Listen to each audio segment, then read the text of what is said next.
There we go. Hello and welcome. My name is Mark Hnitka, and I'm a full-time core faculty in the Academic Engagement Center here at the University of Arizona Global Campus. And I'm going to be the host of this session, A Culture of Care, Empathy, Advocacy, and Non-Traditional Student Success. By joining us today, you acknowledge that this session is being recorded and will be shared with TLC-related materials. Microphones will be muted for this presentation, but we encourage you to post questions and comments in the chat. Also, we have enabled live transcription. If you would like to use it, click on the live transcription button at the bottom of your Zoom window. Now, I'm pleased to introduce you to our presenters, Sarah Korpi and Bill Davis, who will give you a little bit more information about themselves, and we'll get started. Over to you. All right. Well, hey, welcome everybody. Thanks so much for joining us today. I'm Sarah Korpi. I'm from the University of Wisconsin in Madison, where I work on diversity, equity, and inclusion, as well as in learning design in the Division of Continuing Studies. And I am so grateful to be here today with my good friend, Bill Davis. Bill, do you want to introduce yourself? Absolutely. Sarah, thank you. And it's just an honor and a pleasure again to present with you. I think we've done about 10 of these presentations since I met you in the ADEAL organization. And it's so good to work across colleges and universities, and ADEAL brings that all in for us to do. So my name is Bill Davis. I'm a lead faculty assistant professor in the Forbes School of Business and Technology here at the University of Arizona Global Campus. And I love what I do. I love furthering student success. So I obviously jumped at this opportunity to pay forward some of the wisdom, experiences, and research that we have achieved here. So Sarah, with that said, why don't we just move to the next slide? All right, great. Well, we are going to talk about genuine, authentic connection. And so to get us all ready for this conversation today, we have a few poll questions, and Stephanie is going to share them with us. So we have a series of questions for you. We just invite you to consider the following choices and approaches, and then identify which ones have worked well and which ones haven't worked well for you when you're trying to create authentic connection online.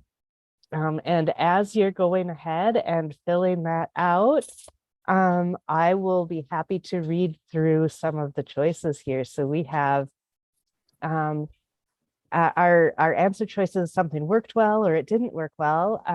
And the things that we're rating are offering live online office hours or instructor chats, showing students your actual background, not a virtual one on camera, introducing your pets, joining live sessions early, or joining live sessions exactly on time and leaving no time for small talk, asking learners how their day has been so far, asking learners what they plan to do on the weekend.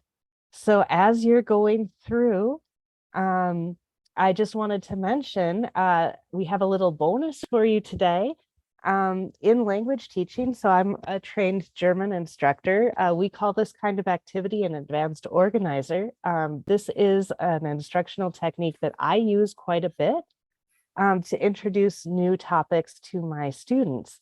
So before I teach them something, I get them thinking about it so that they're ready to learn when I'm ready to teach. And so this is a cool little activity that you can do in your classroom as well. We're going to give this just another 30 seconds, I believe. So any last answers that you'd like to share? What worked well for you? What didn't work well for you? Go ahead and click that button now. And then Stephanie, if you would be willing to share the results. All right, so we see offering live online office hours and instructional chats worked well for many people, didn't work well for someone. Showing students your actual background, not a virtual one, worked well for about 80% of people, but didn't work well for about 20%. Introducing your pets worked well uniformly. So this is maybe a call to action for those of you who don't have a pet. Go get a goldfish or something like that, so you can introduce your goldfish to your students.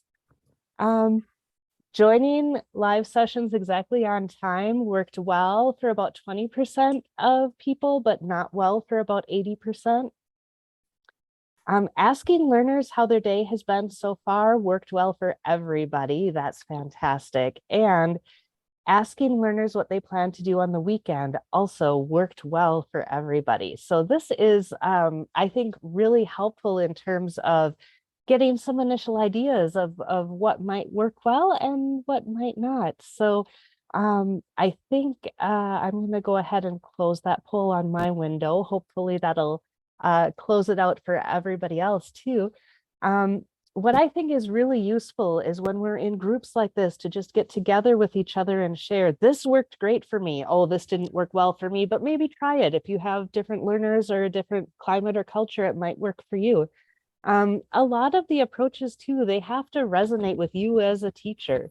They have to be authentic for you, and your students will feel that and they'll appreciate that. So those are things to keep in mind too as we go. Now I'm really going to turn things over to Bill, and he's going to provide some research that's going to guide our thinking today.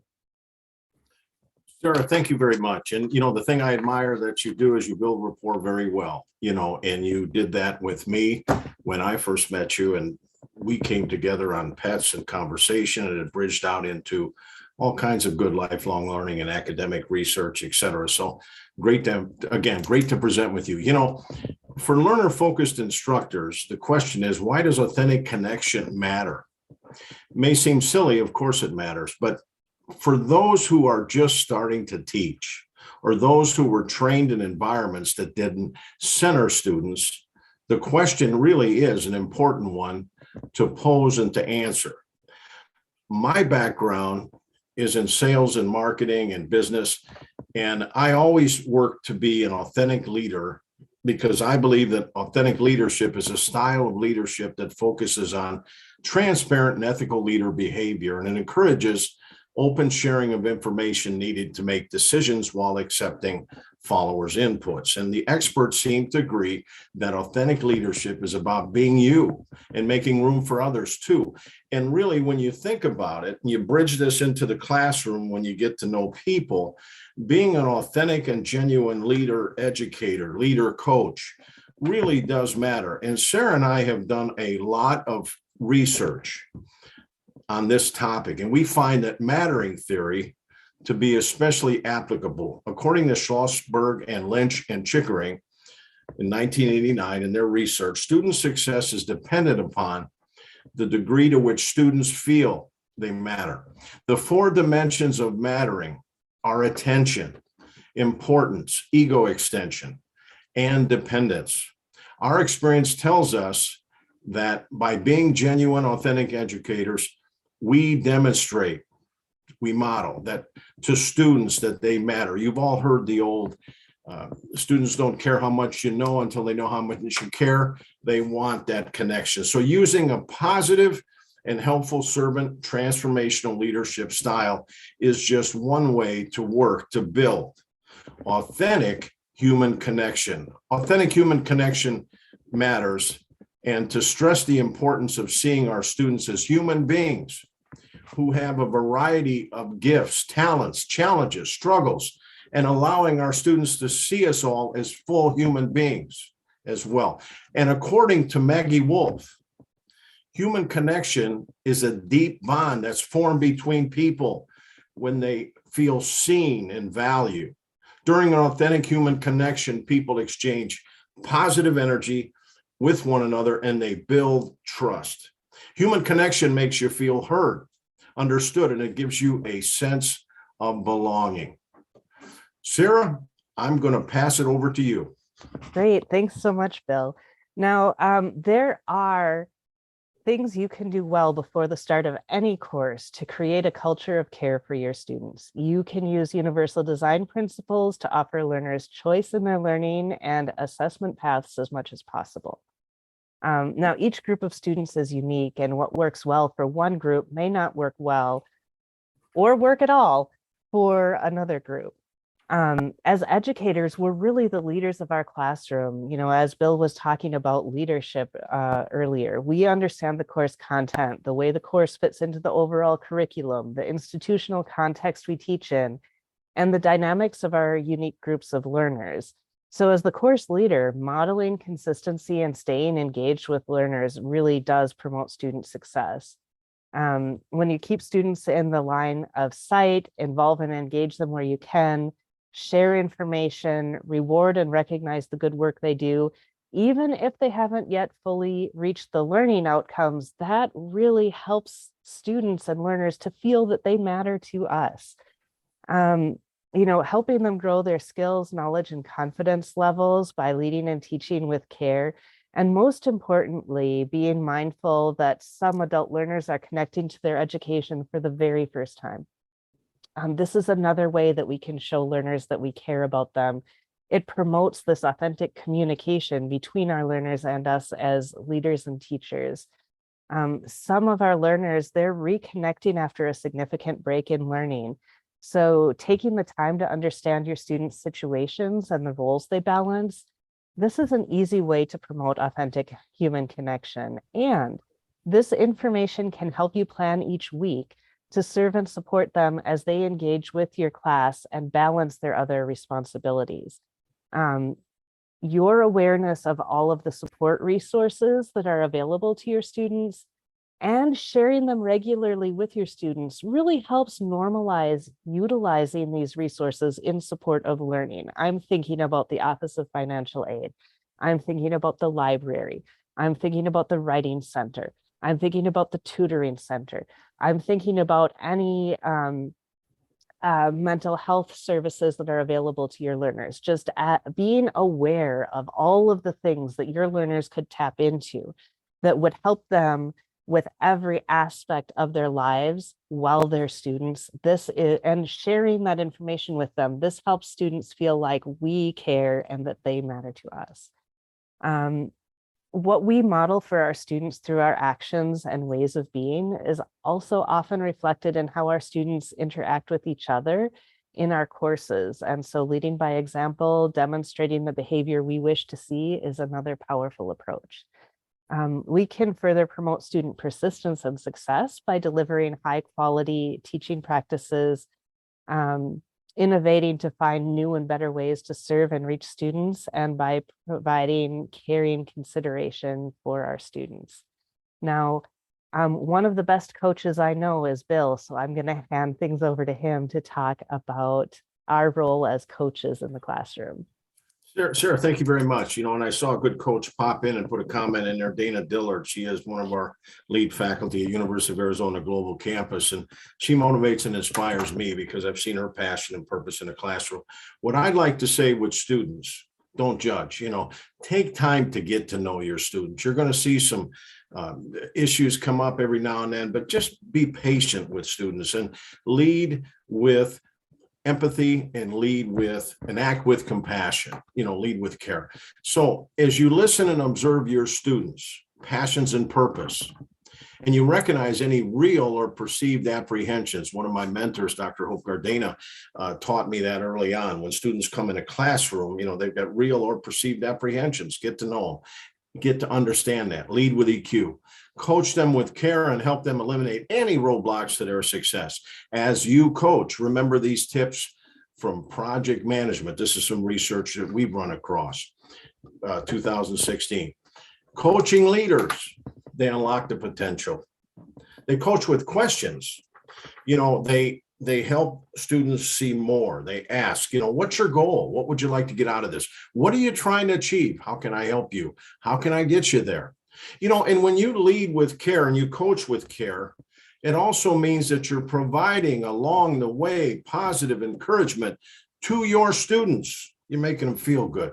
You know, I always said in my days in business, and I've taught over 300 online courses, plus I've spent a successful 34 years in the highly competitive beverage industry. But the way I would lead my people was through authentic, genuine leadership. And I would always work to be positive. immediate, and reliable. I wanted them to depend on me. I wanted them to know that the impact will be building trust and demonstrating that I care. And I do this same approach. We all do this same approach with students. We make that connection, we relate, we make an authentic human connection, and they can count on us. So Sarah, I'm going to turn it back over to you. And you are one excellent coach too. I've seen so many great things from you. Well, thanks so much, Bill. I'm going to kind of turn our attention to the online learning space a bit. In that space, it's really useful to think of the teacher, instructor, or professor as a coach, as Bill was saying. In my experience when teaching online, whether I'm teaching synchronously or asynchronously, the course content is developed in advance. This really changes the instructional role from one of lecturer, content deliverer in a brick and mortar setting to one of a coach or a guide. Really, our role in the online learning space is to guide students through the course, coaching them towards success. And this really necessitates a change in the stereotypical imagery of instructor or professor that we may be familiar with from our own education or popular TV and film. According to Maggie Wohl, human connection is a deep bond that's formed between people when they feel seen and valued. During an authentic human connection, people exchange positive energy with one another and build trust. You heard this from Bill earlier. Human connection makes you feel heard and understood, gives you a sense of belonging. Serving our online students by being positive, being timely, being reliable, as Bill shared, really shows them that you care about them. Our presence in the online environment is really felt through our care. We show our presence through our facial expressions, through our accessibility, through the tone of our voice, through the tone of our writing, through the timeliness of our replies and the feedback that we provide students on work. We can be present through live virtual sessions, through office hours, through chats, through the discussion board, through announcements, through emails, assessment feedback, and a wide variety of other ways. The way that we are present can either promote authentic connection or destroy its possibility altogether. I've really found that it pays to take care of the tone of our verbal and written communication. Something typed in a rush can convey a negativity that was not intended. And so I really strongly recommend using templates to ensure that you have a warm welcome and closing in your communication, whether it's email, a discussion board, a chat, or any other method of communication. Another thing that you can do to promote this connection in the online space is posting a brief, and I mean 1 to 3 minutes maybe, weekly videos, especially if you're willing to show students the background of your space where you really are. If you're doing just a quick, brief video check-in, hey, good to see you this week. We talked about these things last week. I noticed a couple questions about these 3 topics in the homework. I want to address them this week at the beginning of our class before we launch into our topics for this week, which are, and just list them. That shows engagement and excitement to your learners and that you are helping them to connect the dots. The other thing is, I mean, you see right now I've got a virtual background, but if you're willing to show your students your physical background where you really are, this can really help them connect to you. If you were to see my dog sitting to my left right now, you might connect with me differently than you do at the moment. So is it less professional to have a cat wandering through your background while you're talking? Maybe. But really, there's nothing like seeing my dog sitting behind me on the kitchen bench while I summarize last week's pain points and foreshadow this week's topics to promote that authentic human connection. Bill, why don't you talk a little bit about barriers? Sarah, what I'm really liking that I'm hearing is you're telling us to be aware of the context and in the situations and situational awareness, our students, our rooms, ourselves, leading with EQ, and all that does go together to eliminate barriers. That's what I wanted to talk about, was the variety of barriers that are in an online environment. And sometimes it's tough to read, but if you're leading with EQ, you're self-aware, you're socially aware, you're working to build relationships and manage them, and then you're also managing yourself, so you understand your behaviors, you understand your emotions, your motivations, etc. So you want to continue to put your best performance out there, because really the context going outside a brick and mortar classroom is more online. So we got to work at it sometimes. We got to be consistent. We got to set, like you said, the right tone. You know, we want to understand that there's three parts to any communication. There's a content part. There is a tone, a feeling part. There's a relational part. You want the audience, the student, to know that, listen, I care about you and we're in this together. And that's what Culture of Care says. When you work with students, you can do your best work that way. And a lot of these barriers can be easily addressed through carefully constructed classrooms, clear and direct communication with learners. You know, don't talk down, talk across. You know, use Barbara Rogoff's method for some that may be struggling. You know, I do, we do, you do. And when you talk that and you coach that, make sure that you set them up for success. Be warm and friendly, encouraging. We found that it's useful to remind students that at the end of most, if not all communication, that you're happy to help. I'm here for you. We're in this together. We did that during COVID. I still do it today with any student that I can help. Small statements like, please reach out to me. I'm here for you. I'm happy to help. Did you notice my tone and my melody? Speak to students like that. You are sharing a great 5 to 6 weeks with them. Build those relationships, make them feel cared for. Sarah, I'm going to turn it back over to you. Yeah, Bill, and I just love your example. I'm happy to help.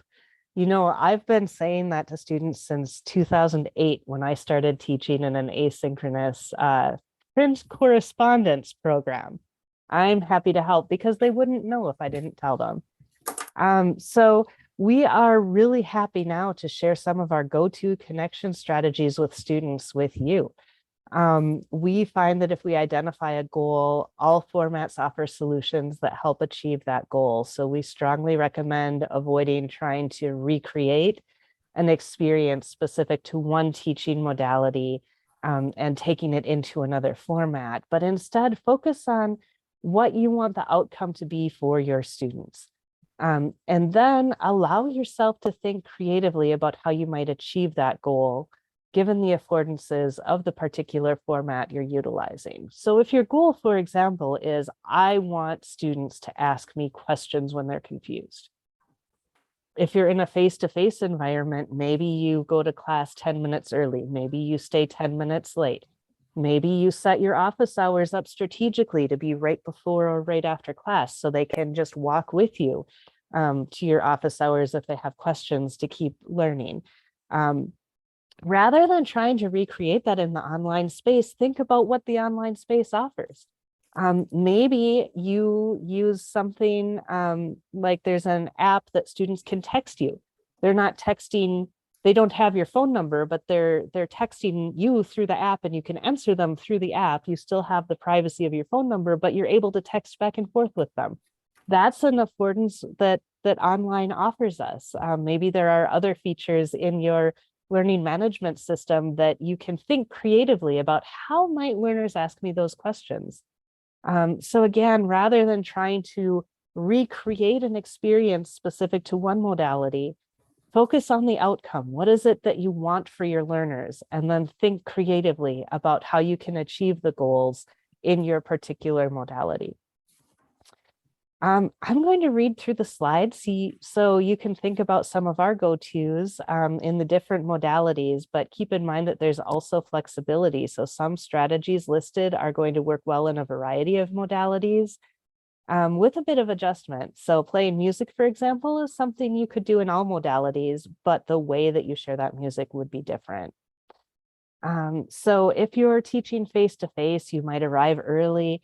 You might invite students to ask questions or connect immediately after class. You might schedule office hours directly before or after a class, as well as at a different shift time. And by shift time, I mean first shift, second shift, third shift, right? You might ask, how are you today? Or does anyone have exciting weekend plans before class starts? So that you can connect with your students on a personal level a bit. If you're teaching in a virtual or online environment and you have synchronous sessions with your learners, maybe log in 10 minutes early, play music related to the course topic. You can offer regular office hours and less formal instructor chats. Use the chat feature as well as video conferencing. You know, the way we name things matters. Office hours is a scary thing for some people, whereas an instructor chat, that might be more approachable. Use the whiteboard to start and end class and invite students to type a check-in word or share something they're looking forward to.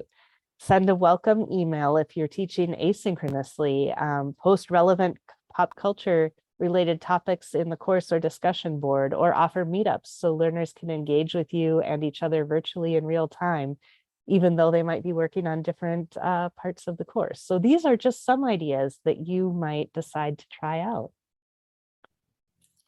Bill? Yeah, listen, Sarah, thank you. And I'm going to run after 2 minutes, so I'm going to be good, brief, and gone on this slide. And what I just like to remind everyone before I go into my next presentation, which is a panel on leading change, what I would like to say is that remember, you are the one that makes a difference for your students. They're counting on you. They're relying on you. Be empathetic, act with compassion, understand them, coach in your class. You're the one that sets the tone. You lead the creation of inclusive learning. Be an inclusive leader. Pull them together. Understand the diversity, the varied perspectives. Motivate your students. Be aware of their emotions because they drive their motivations and they drive their performance and behaviors. You know, and remember, help the students show up to be the best versions of themselves. Here's a quote I want to leave with you. I love this mantra. Always lead by example, with purpose, empathy, and act with compassion. Demonstrate a positive attitude, be authentic and genuine. Show students and colleagues, share best practices, that you care and you're committed to their success. It's really that simple. Now go put the action out there and let's make some students discover more, grow, learn. Thank you for listening. I'm off and running. Sarah, you can close this out. Thank you. Thanks so much, Bill. It's always a pleasure. And just to wrap things up, I've got another poll question that Stephanie is going to help us with. And so for our last poll, Bill and I want to be effective, impactful teachers. So of course, we have a little bit of homework for you to complete after this session. And this next poll is going to set you up to be successful in that homework assignment. So the question is, which of the listed engagement strategies will you try first when you teach or facilitate online next? So this is the first strategy you're going to try, not the only strategy that you will try. While people are just having time to make that decision and read through, Mark, I see that you are off mute, so you might have some closing words for us. Yes, I just wanted to say thank you so much, Sarah and Bill, for a wonderful presentation. A lot of great nuggets of wisdom and information that we can all take and apply in our own work. And thank you to the audience for your participation today in the session, in the chat, and in answering the polls. And I just wanted to encourage everybody to check out the keynote, the next keynote, which is tomorrow morning at 9 a.m. Pacific with Adriana Kazar, talking about a really interesting concept that I haven't heard of before, which is called ecological validation. So I look forward to learning about that tomorrow. And in a shameless personal plug, I have a session coming up later today as well at 1 p.m. Pacific time, and you will be joining us as an audience looking in on the world of virtual reality in Meta Horizon workrooms in a group that I've been working with, looking at VR applications in higher education, especially online learning. So hope to see you there. Thank you again, Sarah. Thank you, Stephanie, for being our wonderful tech host today, and enjoy the rest of the TLC conference. Thanks so much. It's been a real pleasure, and office hours and instructor chats seem to be the winner of our poll today. So enjoy the rest of the conference. This has been just a pleasure.